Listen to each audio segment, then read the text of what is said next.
ላይ ተከታታዮች ሰላም ለእናንተ ይሆንላችሁ። እንዴት ናችሁ? ደህና ናችሁ? እግዚአብሔር ይመስገን እኔ በጣም ደህና ነኝ። ዛሬ ላይ የመጣሁት አንዳንድ ነገሮችን እነግራችኋለሁ። እንደምታዩት እዚህ ቤት ላይ ዝርጋታ አለ። አሁን ስለ ዝርጋታ ማለትም የኮኔክሽን አሰራር አለ፣ የፊኒሽንግ ገጠማ አለ። እነሱ ሙሉ እንዴት ነው የሚሰራው የሚለውን ነገር አሳያችኋለሁ። በተከታታይ እየሰራሁላችሁ እገኛለሁ። ስለ ዝርጋታና ስለ ፊኒሽንግ አሰራር፣ ስለ ኤሌክትሪክ መስመር ዝርጋታ ሙሉ እየሰራሁላችሁ ነው የሚገኘው። እንድትከታተሉ። ስለዚህ አሁን ዛሬ ላይ የምናየው የዚህ አሰራር ሙሉ ለሙሉ አብረን እናያለን። ለዚህ ቪዲዮ አዲስ የሆናችሁ ካላችሁ ሰብስክራይብ፣ ላይክ፣ ሼር እንድታደርጉና እንድትከታተሉን ይሁን። ሌትስ ጎ። እሺ እንደምታዩት የውላችሁ እዚህ ጋር ይሄን የምናሳያችሁ እንግዲህ ኮርኒስ ውስጥ ሆነን ስራ ላይ ሆነን የምንገኘው እንግዲህ በስራ ላይ ውስጥ ሆነን ነው ይሄን ቪዲዮ እየሰራን የምንገኘው ኮርኒስ ውስጥ ሆነን ማለት ነው። በጣም ትልቅ የሆነ ሰፊ የሆነ እንትን ነው ቤት ነው። ስለዚህ ሁላችሁ ይሄን እንደምታዩት ነው እየሰራን የምንገኘው። ላይቲንግ ሲስተም ማለት ወደ ስፖት የሚሄድ አለ፣ ወደ ሻዶ የሚሄድ አለ፣ ወደ ሴንተር የሚሄድ አለ፣ እንዲሁም ወደ ስትሪፕ የሚሄድ አለ፣ ወደ ተለያየ ሲስተም የሚሄድ አለ። እነሱን አሬንጅመንት ከሰራን በኋላ ቀጥታ ወደ ኮኔክሽን ሲስተም ነው የምንሄደው። መጀመሪያ አሬንጅመንት እንሰራለን፣ ሲቀጥል ወደ ኮኔክሽን እንሰራለን እንገባለን ማለት ነው። እንለያቸዋለን። አሁን እንደዚህ አይነት ስራ ስንሰራ ግን አሁን እኛ እየሰራን የምንገኘው ጅብሰሙ ከተሰራ በኋላ ነው። ጅብሰሙ ሙሉ ለሙሉ ካለቀ በኋላ ነው።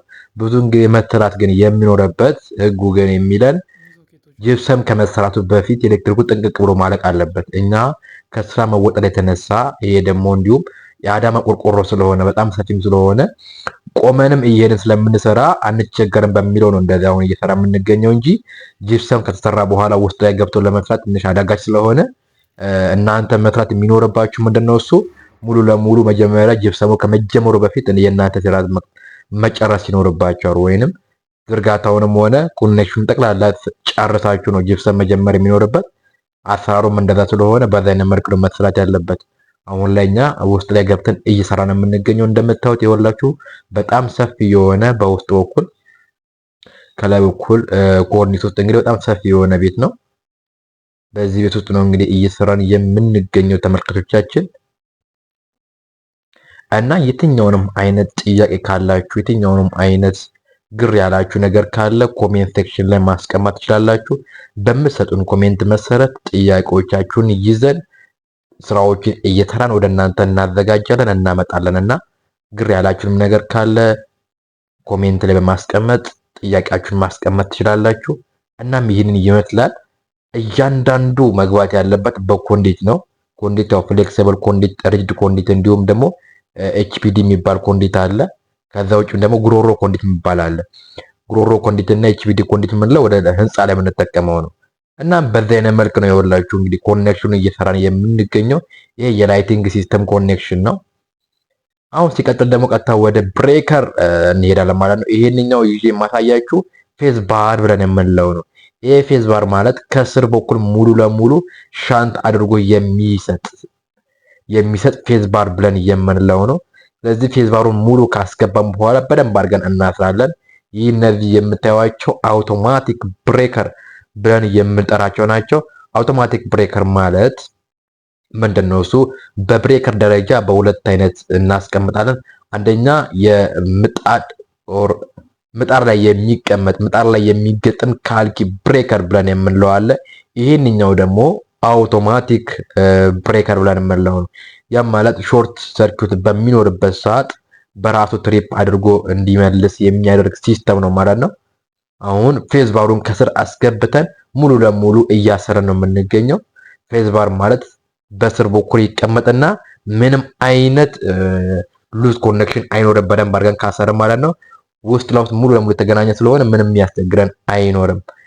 እንዳልኳችሁ ካልኪ ብሬከር የምንለው አለ ብያችኋለሁ። ይሄ መጀመሪያው አውቶማቲክ ብሬከር ስንለው፣ ቀጣይ ላይ ደግሞ ምጣድ ላይ የምንጠቀመው ካልኪ ብሬከር ብለን የምንለው አለ። እሱ እንጠቀማለን ማለት ነው። እዚህ በዚህ አይነት መልክ ነው እንግዲህ ስራዎችን እየሰራን የምንገኘው። እዚህ ጋር በብሬከር ደረጃ ከ10 አምፒር እስከ 32 አምፒር ድረስ አለ። እኛ የተጠቀምን የምንገኘው 10 አምፒር ብሬከር ምንለው አለ። ለላይቲንግ ሲስተም ብቻ የምንጠቀመው 16 አምፒር ብሬከር ብለን የምንለውም አለ። ለሶኬት ላይም ብቻ የምንጠቀመው እንዲሁም ደግሞ 25 አምፒር ብሬከር ብለን የምንለው አለ። ለኤሌክትሪክ ምጣድ እንዲሁም ደግሞ ለቦይለር የምንጠቀመው ሲስተም ማለት ነው። 25 አምፒር 32 አምፒር ብለን የምንለው አውቶማቲክ ብሬከር ደግሞ ሙሉ ጠቅላላ ወደ ሶኬት የሚሄደውን ወደ ላይት የሚሄደውን ወደ ተለያየ አቅጣጫ የሚሄደው ሲስተም ሙሉ ለሙሉ የሚያጠፋለን ሲስተም ነው ማለት ነው። ይኸውላችሁ በዚህ አይነት መልክ እንግዲህ ጽድት አድርገን እየሰራ ነው የምንገኘው። ይህንኛው ሙሉ ለሙሉ በጨረሰን ሰዓት ቀጥታ ብሬከር ቦርድ ውስጥ ይገባና ከዛ ኢንፑት ይገባበታል። በኢንፑት አማካኝነት ደግሞ ሙሉ ለሙሉ ብሬከሩ ያገኛል ማለት ነው። የላይቲንግ ለብቻ፣ የሶኬት ለብቻ፣ የመጣር ለብቻ፣ የቦይለር ለብቻ እንዲሁም ሜን ብለን የምንለው ለየብቻ ይታሰርና ይቀመጣል ማለት ነው። እያንዳንዱ አሁን ለምሳሌ የምጣድ ሲስተም እንዳይሰራ በምናደርግበት ሰዓት ሌላው ሲስተም መስራት ይችላል።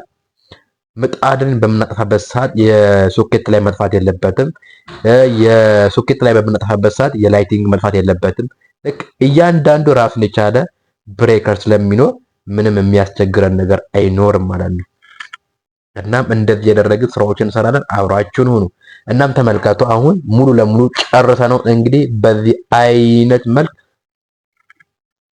ለከስተመር እንግዲህ እያስረከብን እንገኛለን። የሴንተር ላይቱን የሻዶ ላይቱን ሙሉ ለሙሉ ገጥመው ጨርሰን አሁን ደግሞ ሙሉ ለሙሉ በዚህ አይነት መልክ ሰርተናል ማለት ነው።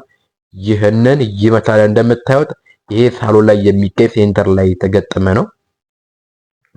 ስለዚህ እንደዚህ አይነት ስራዎችን ማሰራት የምትፈልጉ እኛን ማግኘት ትችላላችሁ። አድራሻችን የሚገኘው በሐዋሳ የሳሙኤል የገበያ አዳራሽ ውስጥ እንገኛለን። ይህንን እንግዲህ ስፖት ላይት፣ ሻዶ ላይት፣ ስትሪፕ ላይት እንዲሁም ደግሞ የሴንተር ላይቶችን፣ ቱዌዎችን እንዲሁም ደግሞ ደብል ስዊች፣ ትሪፕል ስዊች ጠቅላላ እነሱን ገጣጥመን ጨርሰን አሁን የላይቲንጉን እንደዚሁ ጨርሰናል። የስፖቱንም በዚህ አይነት መልክ እየሰራን ጨርሰናል ማለት ነው። እና በዚህ አይነት መልክ ነው የኤሌክትሪክ ዝርጋታ ፊቲንግ የሚሰራው። ስትሰሩ ምንጊዜም በዚህ አይነት መልክ መስራት ይኖርባችኋል። ይህን እንደምታዩት አሉሚኒየም ላይቱን ነው እያስገባ የምንገኘው። አሉሚኒየም ላይት ተለጣፊ ስለሆነ ውስጥ ላይ እየለጠፍን እናስቀምጠውና ክዳን አለው፣ የራሱ የሆነ ክዳን አለው። ክዳኑን በመጨረሻ እየከደነን እንሄዳለን ማለት ነው። እንደዚህ ያደረግን መስራት ይኖርብናል። እናም ተመልካቾቻችን ለዚህ ቪዲዮ አዲስ የሆናችሁ ካላችሁ ሰብስክራይብ፣ ላይክ፣ ሼር እያደረጋችሁ ለብዙዎች ተደራሽ እንድታደርጉልኝና ቫይራል እንዲወጣ እንድታደርጉልኝ ከትልቅ አክብሮት ጋር እንጠይቃችኋለን። ስለነበረን ጊዜና ቆይታ ሁሉ ከልብ እናመሰግናለን። ቤቱ እንግዲህ እንደምታዩት ይህንን የመሰለ ድንቅ የሆነ ቤት ነው። መልካም ጊዜና ቆይታ ይሆንላችሁ። ባይ ባይ።